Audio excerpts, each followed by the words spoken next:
Blink Dagger himself that he'll be able to grab. That's actually fairly big. Like, the Blink Dagger will be really good for him. Jerax is very good at, like, these playmaking heroes like Shaker, like Rubik. You can count on him for sure during team fights to be able to get some clutch steals.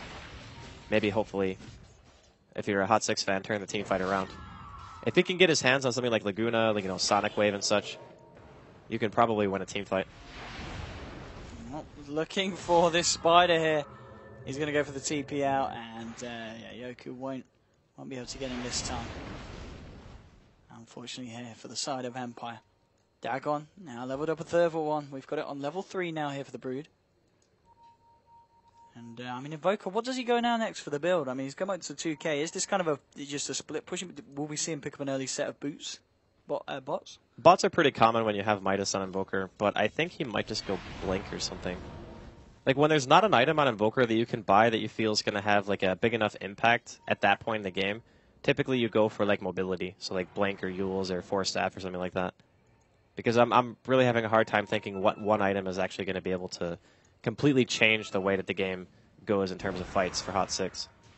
And, I mean, just look at what he's doing. He's sitting in the woods and he's just sending out freaking Forge Spirits to lane. Like, he realizes that it's super dangerous for him no matter where he is.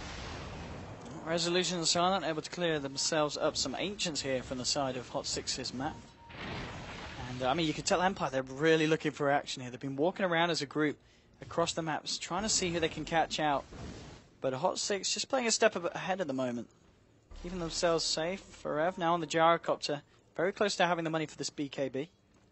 Silent did spawn out Sun, but Sun, he's going to be A-OK, juking in and out in the tree line. And Resolution, okay, working towards the AC, blinking forward here, but he's going to get lifted up by Jerax. Can they turn this? Trying to lift him up to the high ground. They just don't have a follow-up stun there to keep the control on this dragon. And that's kind of the freedom that having a DK gives you. Like, what other hero can just do what Resolution just did? Like, blink in front of the enemy tier 3 with 4 heroes there and just be like, yeah, whatever, it's fine. Even if you go on me, I can just BKB and flap my wings and walk it off. Okay. Nice. Very nicely done there by the side of Hot 6. Lining that one up. And Yoku will find the call. Has got this gem, of course. And he'll be able to chase down this spider. He's got a TP coming in from Loyaltance on the Tuckton again. Move to the high ground. They should be able to find themselves this kill. The stun won't quite connect, but the Berserker's call will. With the uppercut and with the down cut from Yoku and his axe. 20-12. Another kill here for the side of Empire. You got to get that one fight in the game where Aloha Dance Walrus punches, and then while he's in the air, you just dunk him. I can feel the pain That's like already. the ultimate satisfaction when that happens. But in the meantime, there was also a kill inside of the woods. Resolution managed to find Jerax in a 1v3, and then killed the Rubik, and then TP'd away with BKB on. So as I was saying earlier, still the main issue for Hot 6 is figuring out a way to be able to kill these cores of Empire. And for now, Forev, like you mentioned, he got his BKB, so he's starting to get some farm. He needs to go damage now. If he doesn't go damage items, there's just... I don't know how they're actually going to kill anyone. Oh, he certainly doesn't. I don't think Empire will be giving him the time or day to look for that. They're looking into the dire jungle now, seeing what they can find. Ping's coming up out on a heat. Oh, he hasn't got a TP. I don't know what the plan was here for Dazzle, but I don't think it's going to work out. Silent joins the party with Resolution. And, yeah, Dazzle. It's actually fairly tanky. I mean, with that medallion and weave on, take a long time to die, actually. I'm not sure if Empire are going to feel like they can break high ground at this point, but they could try to go for Roche, maybe, or at least pressure. 500 gold off an Aghanims. I mean, this guy. He's freaking rich. We're about to see the fun begin when he gets that on him. Now, with the push, they're ready to go. Elder Dragon form. This tower is going to fall at an alarming rate here for the side of Hot 6, and it's just a question of what they can do in defense. Oh, There's they even Dagon. forced the Brood back. That's actually really bad news for Hot 6. Like, you do not want to have to TP your Brood back to base. But look, MP is looking for the split push, and it's actually going to be enough to spook Empire. Empire TPing back. Not happy with a Magician knocking on their door. They need Yoku here with the gem, and he is here. Okay, this is an Invoker in trouble, and an Invoker getting dunked by Yoku. Wicked 6 now for the axe, as he picks up his 7th kill of the game. Silent, he's going to find Jerax here. Hot 6 for Rev, wants to fight, pops the BKB, but Silent with his BKB as well. Trying to get himself out of here, and he will. Not going to be able to chase that one down. Did clip Jerax there with the Sonic Wave. So again, Invoker and Rubik being taken down, and Hot 6 unable to find anything in return. And we're now looking at even a low hard dance. Oh, God, they have Solar Crest, too. I mean, 27 minutes in Empire. The lead's got to be quite significant. It's coming up to 7,500 here in terms of gold. XP-wise, we're looking at a 10k lead because of all these damn kills they've been finding. And that's your axe done on Yoku. So Aghanim, Solar Crest, level 16 Dragon Knight. Roshan is up right now. Empire, most likely going to be the ones who are going to try to do it. I'm just trying to think of something that Hot 6 can do. Like, the rat play bottom was actually the best possible choice they had because it actually forced Empire back. Normally, in that circumstance, if you TP as Invoker and you start trying to take the team fight, it means that if you lose the fight, you pretty much just lose racks. And you might even just lose the game based off that. So he made the right call in the pinch, but I'm still just... I'm at a loss. Like, they need damage. Somehow they need to be able to burst somebody. Well, Empire, they're going to look for Roshan here with the Solar Crest, going to make short work of it. Hot 6, a couple of them in the area. And I know they're there with the weave drop, granting that vision, but they just can't do anything to contest it. They are moving towards it, but I really don't know if this is the fight. Sunstrike coming in, and it's actually going to... They're going to do it! They got the Aegis kill. Silent does take the Aegis itself, sorry. So Roshan could He actually got the Roshan kill with the Sunstrike. He got the Rosh kill with the Sunstrike, Like, yes. What a god, actually. Like, MP Sunstrikes have been on point. Well, let's see if they can find anything else off the back. This Sun hiding in the tree line. And, well, Resolution, he's found himself an Invoker. Invoker, he's going to try and look for the QQ walk TP out, but Yoku in range with the gem. Damn, that's your Invoker down. Monster kill streak now here for Yoku. And, well, they did okay. They lost the Lina. So it is a 1-for-1 trade. Looks like Lina was bursted down here by Sun here on the Broodmother. But still, the bigger kill here for the side of Empire, taking down that mid-Invoker. And now Empire look to continue to pressure after the fact. Brood is still being forced on. Oh, God, the Courier's going to die, too. Oh, damn. Let's have a look what was on that. It was, okay. It was another level of damage. Yeah. I mean, that's not too painful, to be honest. Like, Resolution. He has no fear. He literally doesn't. Absolutely none. Look at his armor. He's got 46 armor. He's got more armor than he's got health points. It's ridiculous. Now it's a Jerax going in for the pin and the dunk. That's going to be a godlike streak for Yoku. Looking for more now. Round 2. Doesn't even need the dunk that time. It's full. GG. Well played. Empire have done it.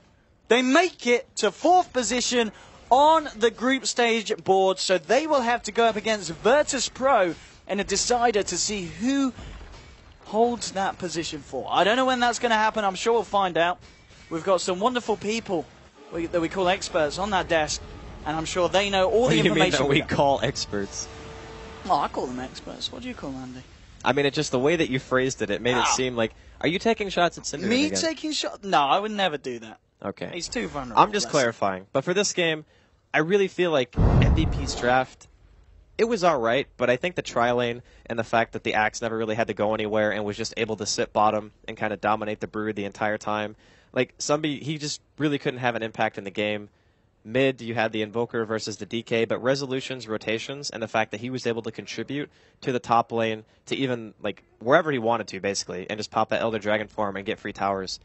I would dare say this game was an outdraft. I don't know what MVP we're supposed to do, like, during mid-game. Yeah, I mean, from just the start to the top, looking at the lineup, the fact that they got those heroes that they got as well. Yeah. On those players, people who are incredibly good with what they were given. All the cores, Silent Quat, Resolution DK, and then the Yoku Axe. He really turned up. 9 kills, only died the once.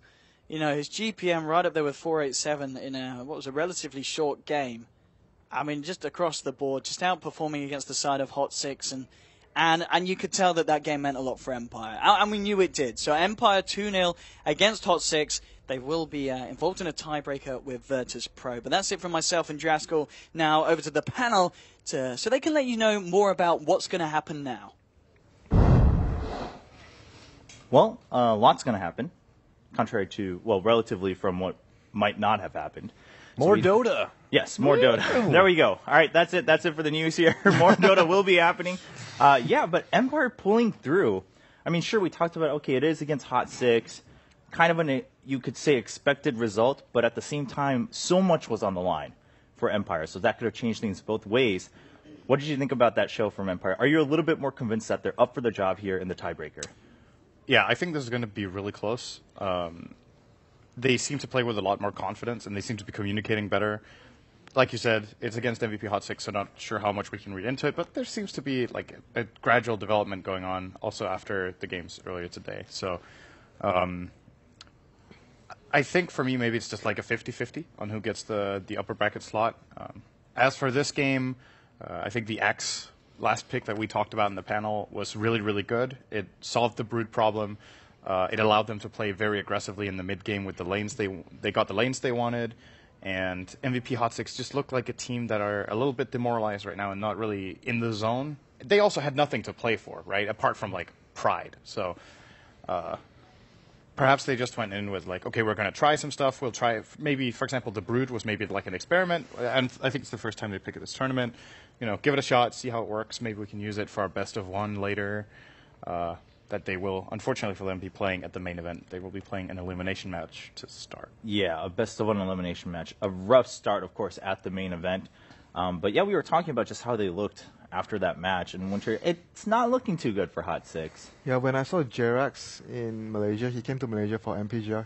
They won the event, but he definitely didn't look like this. So there was a big contrast in his facial expression in general. He looked like he's had enough and just get me out of here. That's what I got from his facial expression. Yeah, and of course, I mean, probably something that a lot of the players from Hot 6 are feeling, not just the results, right? I mean, it's got to hit you hard, pretty hard, even if you know that, all right, well, we still have a chance at the main event. Going out like this in the group stages with not many points at all is going to be a little bit demoralizing, maybe even more so because their sister team actually did surprisingly well, and they were hoping to do just as well, if not better, but not pulling out right now. But we will see them next week again, so they're not knocked out, just having a bit of a rough first week in the group stages. Now let's talk about Empire, right? You said, all right, Axe seemed like a really good pick.